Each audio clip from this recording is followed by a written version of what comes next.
Hi, this is Wei Cui from the University of British Columbia. I'm grateful for this opportunity to participate in the United Nations virtual workshop on the practical and policy aspects of taxation in a digitized economy. My topic today will be the Digital Services Tax, a new tax policy tool for the digital age. So in my short presentation today, I'd like to highlight in an intuitive fashion some of the fundamental features of the Digital Services Tax, also known as the DST. The single most important takeaway from this presentation is that the DST is a new and genuinely innovative tax policy instrument. I think having an intuitive understanding of the DST is very important for evaluating its merits and drawbacks. That's the purpose of the presentation today. My objective is to explain the DST intuitively. My aim is not to promote the adoption of the DST, but to enhance our understanding of the DST. My experience during the last 2 years reading and writing about the DST has shown me two factors that make it difficult to talk about the DST. The first is that it's not a secret that the United States government, many US politicians, and some leading US companies oppose the tax. So there's a lot of political drama surrounding the DST. As you can expect, media coverage of the DST focuses on the political drama rather than the substance of the DST. It's easy to understand why journalists would decide that readers are more interested in stories of a coming trade war as opposed to the design of a tax instrument. So educating the public about the details of the DST has not been a high priority. Consequently, I think media coverage has liberally quoted what opponents of the DST have said about the tax, regardless of the truth or even coherence of their claims. A second factor that has made the DST a difficult subject to talk about is certain characteristics of the international tax profession. So I'm a member of that profession, and so I'm speaking about us as a community. I think the international tax specialist community like to use legal jargons. We often don't like to use intuitive concepts. Moreover, international tax specialists seem to especially like old legal jargons. We never tire of talking about permanent establishments. We like to talk about transfer pricing. We like to talk about different aspects of tax treaties, even when these concepts have little relevance for the policy problems governments face. So I've been struck by how international tax practitioners stick to the familiar. What I will try to do today instead is to focus on some intuitive facts related to the DST, and I will present these facts without legal embellishments. By grasping these intuitive facts, we can have a more fruitful debate about the pros and cons of the tax. To anticipate my conclusions,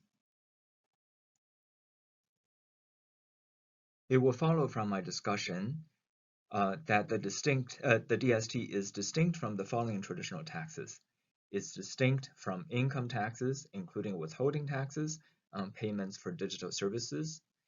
It's distinct from tariffs on important services, and it's also distinct from the value-added tax or the goods and services tax on imported services. The best analogy for the DST is resource royalties that governments charge companies for natural resource extraction. The DST is a tax on the extraction of a new resource. I would call this new resource user participation. It's not identical to user data. This is something that we'll also come across in the examples below. There are a number of topics that I will not get to discuss in detail. I will mention them in passing while I go through my examples. These are topics for evaluating the merits of the DST, and I'm sure that the rest of the workshop will devote quite a bit of time to them. I will argue that it follows from my presentation that the DST is not governed by traditional tax treaties on tax and income, on income and capital, and so it is treaty compatible. DST is compliant with WTO rules. It is a tax the burden of which is likely to be jointly borne by digital platforms and their users. And finally, the DST is a hard tax to retaliate against. Still, whether countries or any particular country should adopt the DST is open to discussion. I'm glad that we are having this discussion at the United States Nations Forum. So how does the DST work? The first step to answering this question is to have a plain picture of how digital platforms work. Let's consider one example, Google, or we can think of Facebook as well. So what each of these two platforms does is to offer certain services to one set of users. In this picture, I depict individual users. So individuals can do searches on Google, receiving free search service, or they can participate in Facebook as social media, similarly receiving free social media service. The more people participate on Google or on Facebook, the more other people may want to participate. This is what's called network effects. Now, Google or Facebook is able to supply these free services because they charge a different set of users for participating. The different set of users are typically advertisers. They purchase advertising slots from Google or Facebook, and the value of this purchase is that they get access to the attention of individuals who are doing Google searches or who are active on social media on Facebook. So many of you will probably have heard of the term a two-sided business model. This is an example of a two-sided business model. The platform makes money from one set of users while subsidizing another set of users.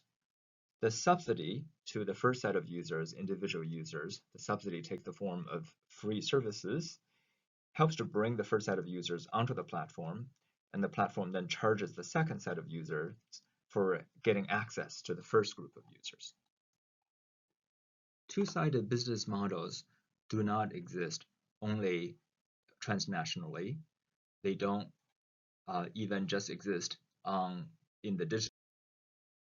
So an example of a dating club, a traditional dating club, is the example of a two-sided business model. A club may offer free admission to women and charge admissions fees to men, and this way they can make money by bringing the two sides together.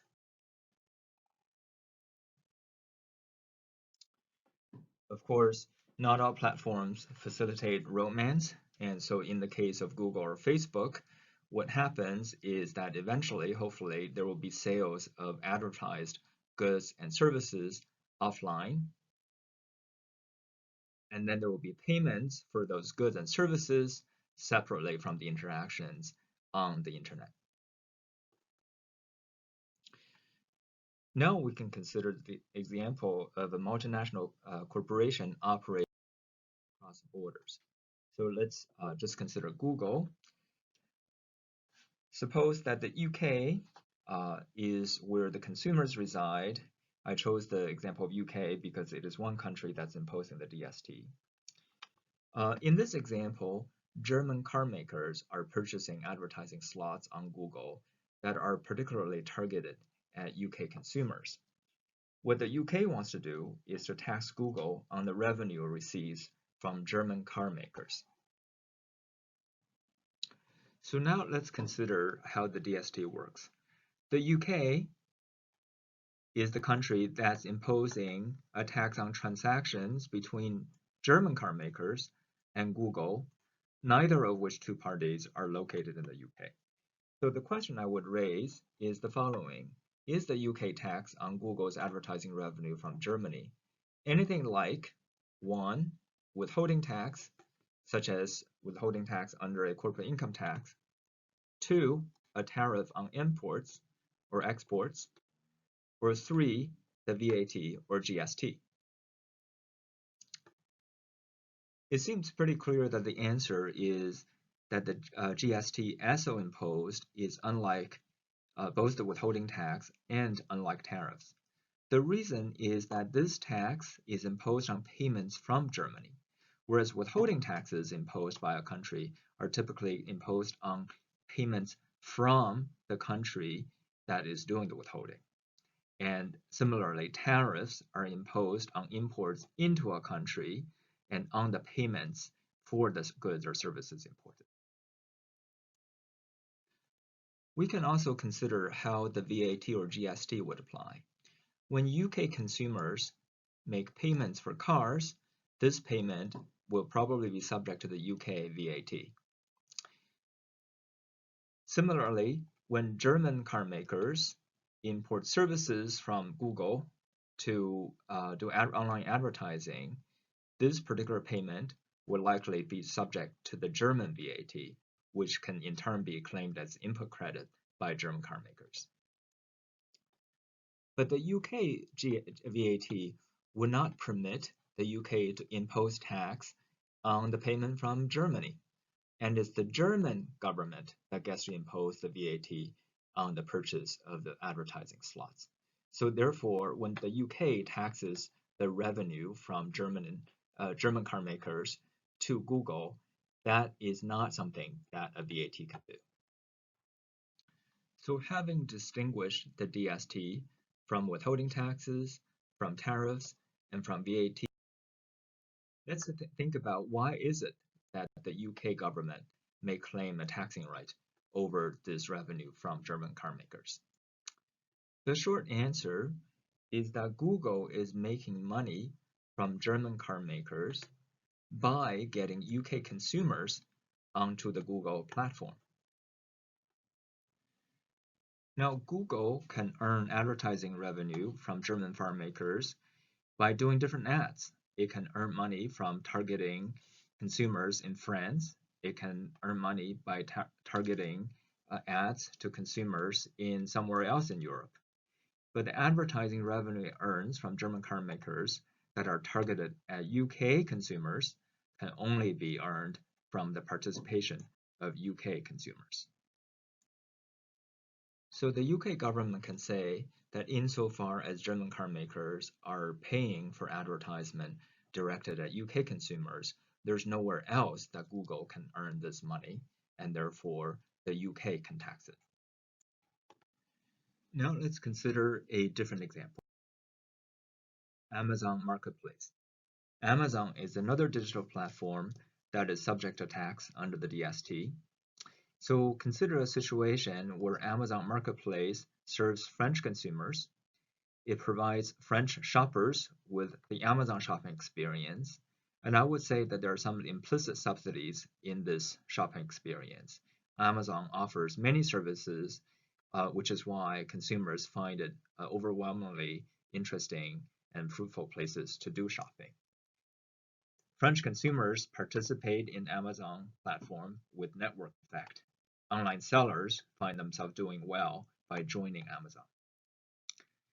Amazon makes its money, and I'm talking about the part of the Amazon that's Amazon Marketplace. This is the intermediary component of Amazon, not the online retailer. Amazon Marketplace makes its money by charging commissions on sales from online sellers. Online sellers can be French or American. Now, like other digital platforms, there could be transactions outside the digital platform, sales of goods and services, payments for goods and services, that's independent of Amazon. Amazon actually facilitates some of these transactions, but it doesn't have to. The most important part is to match buyer and sellers on the platform. Now, an important thing to note is that the online sellers can be French, the online sellers can be American. France is going to impose a tax on Amazon's commission on sales, not only from the commissions generated from French sellers, but also those generated from American sellers and sellers from other places. So the argument I previously mentioned in connection with Google and Facebook may also apply here. The French government say that as long as there are French consumers participating in these transactions, then it's appropriate for the French government to tax Amazon because the money made from targeting French consumers can be earned only through French consumers' participation on the Amazon platform. Now, questions has arisen whether Amazon Marketplace may pass the cost of the DST to online sellers. You can see that if it does, it will be the French online sellers or the American online sellers bearing the cost of the tax. I cannot spend too much time on this issue. I would just say that the question of whether the burden of a tax will be passed on the question of tax incidence is very complex.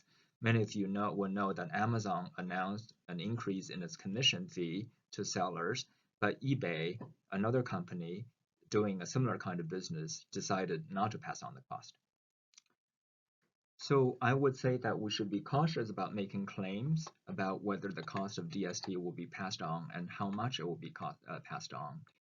I think it's important to do a serious analysis, empirical analysis of this question, and the likely outcome is that the burden of the tax will be borne both by the digital platform and by online sellers.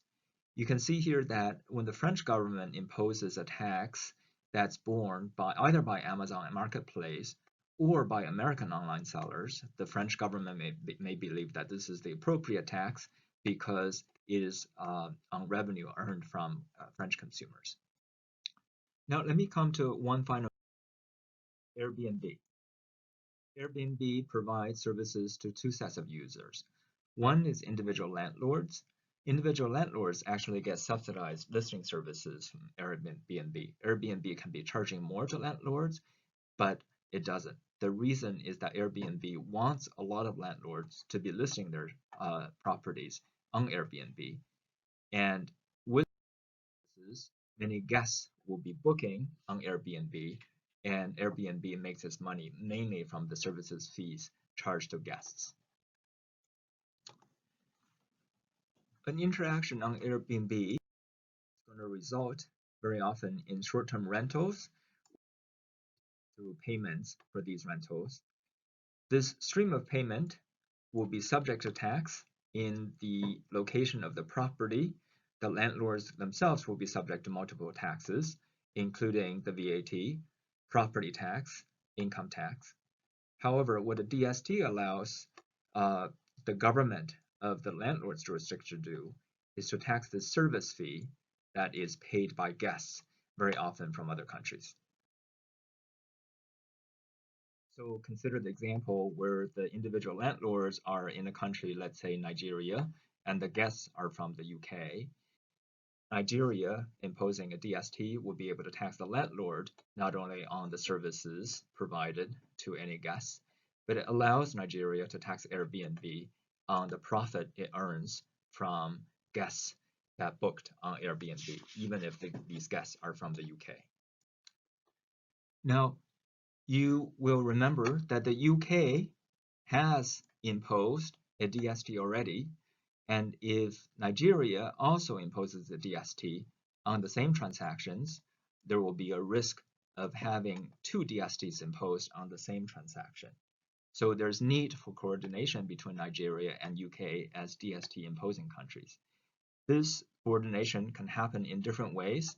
At the moment, the UK DST says if another country taxes the same transaction, the UK DST is going to be lowered by half.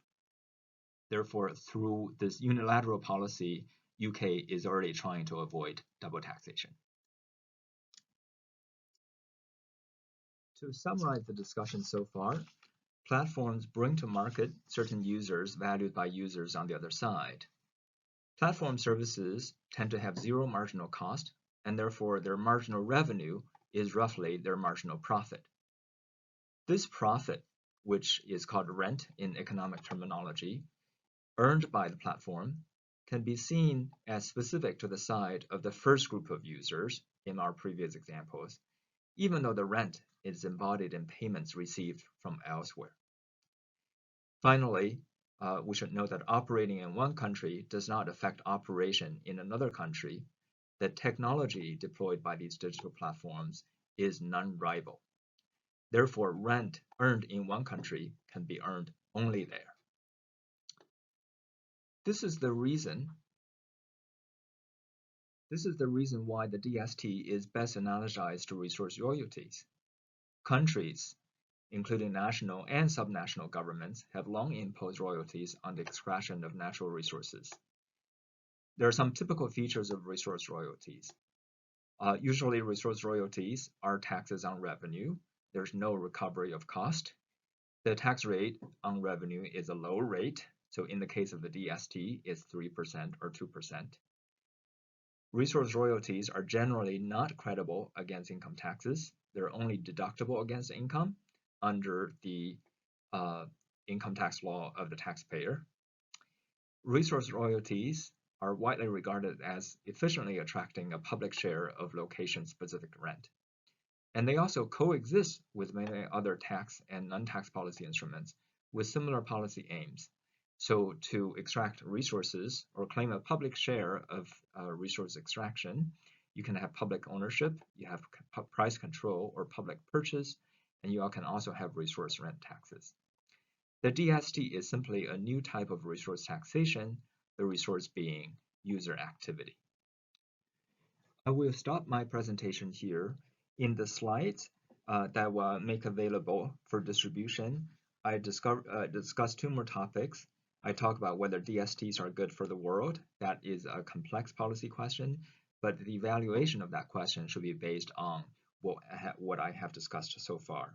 And finally, I talked about the DST's relationship to the traditional corporate income tax, and the basic conclusion is that it's simply a new tax and not related to the corporate income tax.